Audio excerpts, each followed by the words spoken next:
እሺ እንደምን አላችሁ? የሚገርም ዜና ነው ይዤላችሁ የመጣሁት ስለ ቴዲ አፍሮ፣ ስለ መካከለኛው ምስራቅ፣ ስለ ኢትዮጵያ ፖለቲካ፣ ስለ ኤርትራ አሰብ፣ በአጠቃላይ ስለ ቀይ ባህር በደንብ እና በሰፊው እንናገራለን ማለት ነው። የኢትዮጵያ ፌዴራል ፖሊስ በቴዲ አፍሮ ዙሪያ ወይም ከሱ ጋር በተያያዘ የሚወሩ በየሶሻል ሚዲያ የሚነገሩ ነገሮች ሀሰት ናቸው። በሱ ላይ የከፈትኩት ምንም አይነት የወንጀል ምርመራ የለም ብሏል። በቃ ይህንን ነገር እንቀበላለን። ሀሰት ነው ችግር አለ፣ በደል እየደረሰብኝ ነው፣ ችግር እየደረሰብኝ ነው፣ ንብረቴ እየተዘረፈ ነው ካለ ቴዲ መግለጫ ሰጥቶ የምናረጋግጥ ይሆናል ማለት ነው። እስካሁን ቴዲ እንዲሆንኩኝ እንዲተደረግኩኝ ያለው ነገር የለም። ወይ ደግሞ በጣም አስተማማኝ የሆኑ የዜና ምንጮች እነዚህ የሚወሩ ነገሮች የምርም ናቸው ብለው በማስረጃ አስደግፈው ካላቀረቡ በስተቀር እንደሆነ አድርገን ልንቀበላቸው የምንችለው አይሆንም ማለት ነው። አሁን ቀደም ካልኳችሁ ጋር በተያያዘ ነው ዜና ምሰራል ማለት የማቀርብላችሁ ማለት ነው። ውይይታችን የሚቀጥለው እንግዲህ የኢትዮጵያ ሕዝብ ከየካቲት 12 1929 በኋላ የኢትዮጵያ ነዋሪው ማለት ነው ቆሌው የተመታ ሕዝብ ነው። ቆሌ ነው የሚባለው ምንድን ነው? በቃ የተመታ ሕዝብ ነው። በቃ ከዛ በኋላ ጥላውን እያየ የሚሄድ በቃ ምሳ መኖር ማለት ምሳ እንትን ቁርስ፣ ምሳ፣ እራት ያድራል፣ ይተኛል፣ ምሳ ከዛ ልጅ ከሆነ በቃ ትምህርት ቤት ካለ እዛ በቃ ይማራል፣ ያገባል፣ ይወልዳል፣ ያረጃል። በምግብ ዙሪያዎች ናቸው ላይፍ የሚባሉ ነገሮች እዚህ ከተማ በቃ የሚሽከረከሩት ማለት ነው። ፖለቲካን በተለያየ መንገድ የሚያይ ግሩፕ ሊኖር ይችላል። ድፍረት የለውም። እሱ ሀሳቡን አይገልጽም፣ ምን አይልም።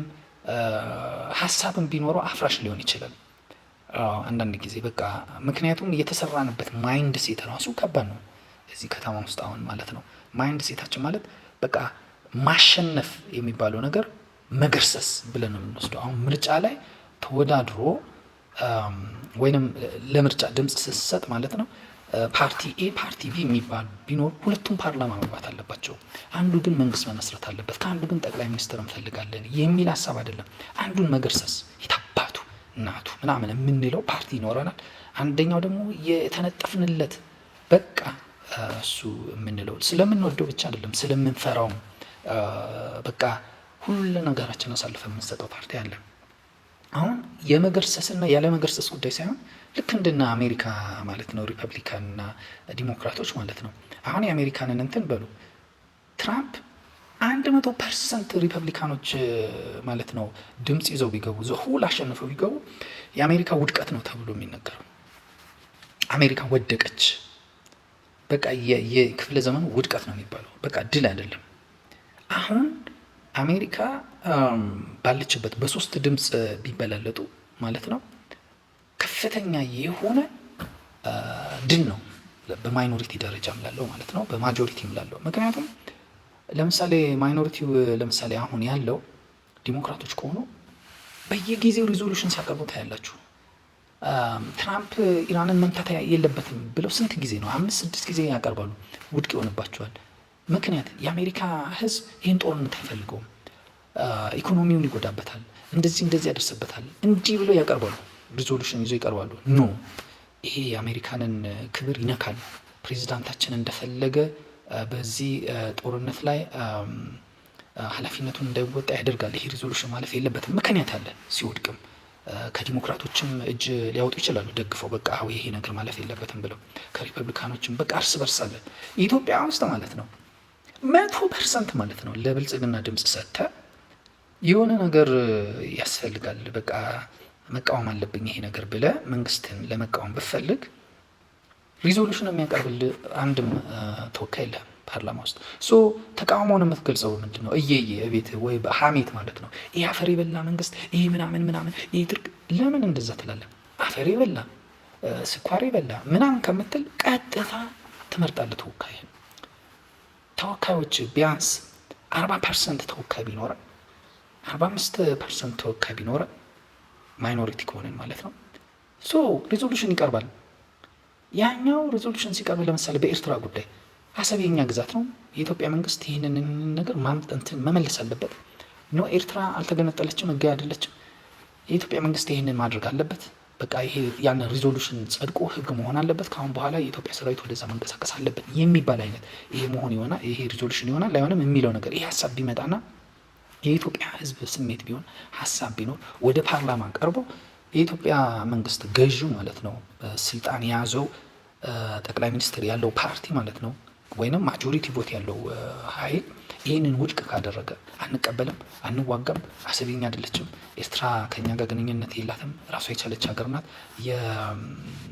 የአልጀርስ ስምምነት ተቀብለናል፣ በቃ አለቀ፣ ባለቀ ነገር ጊዜ አናባክንም የሚል ከሆነ ህዝቡ ያኔ እናቷ አፈር ትብላና ይህ መንግስት ምን አስቦ ነው እንዴት ሀገርን እንዲ ታወራለን? በቃ ህዝቡን እንዴቱ ቢገልጽ የምርጫ ጊዜ መጥቶ እንዲህ የሚያደረገ ብሎ ቢቀጣጠሩ ይህ ህዝብ ማለት ነው ተወካይ የለው። ተወካይ ምረጥ ሲባል አይመርጥም፣ ካርድ አውጣ ሲባል አያወጣም፣ ምንበል ሲባል አይልም። ነገር ግን እየዬ ሀሜት ወይ ደግሞ አያማም የማይል ፖለቲካ ምን ይሰራልናል? በቃ እኮ የሞተ ይሄ በቃ እኮ ምን ይሄ ምርጫ ነው እንዴ? ይሄ እኮ በቃ የተበላ ነገር ነው እኮ ይላል። በቃ የሌለ ነገር ማለት ነው። ኃላፊነቱን አይወጣም እኮ ወይ ደግሞ በቃ ስለ ፖለቲካ ለማውራት የብቃት በቃ ከፍተኛ እውቀት ደረጃ አድርጎ ይመስላል። ስለ ፖለቲካ ታወራለህ እንዴ? ያው ምን አሁን ከነሱ እንዲህ አድርገህ ድምፅ አግኝተህ ፓርላማ ስትገባ አሁን እንዲህ ይላል። በቃ የሌለ ወሬ ማለት ነው። ማምለጫ መንገድ ሰበቦችን ትርኪምርኪዎችን ይፈጥራል። ይህ በዋናነት እንደዚህ አይነት የማይረቡ ትርክቶችን የሚፈጥር አንዱ የአዲስ አበባ ህዝብ ነው። አሁን ባለፈው እንውሰድ፣ ባለፈው ምርጫ ማለት ነው። ባለፈው ምርጫ እንግዲህ እኔ አሁን ኢዜማን ልውሰድና ማለት ነው ኢዜማ እንዳይመረጥ ከፍተኛ ችግር ከፈጠሩት አንዱ የትርክቱ ባለቤትና የምርጫው የወዳጅና የጠላት ጉዳይ ነው።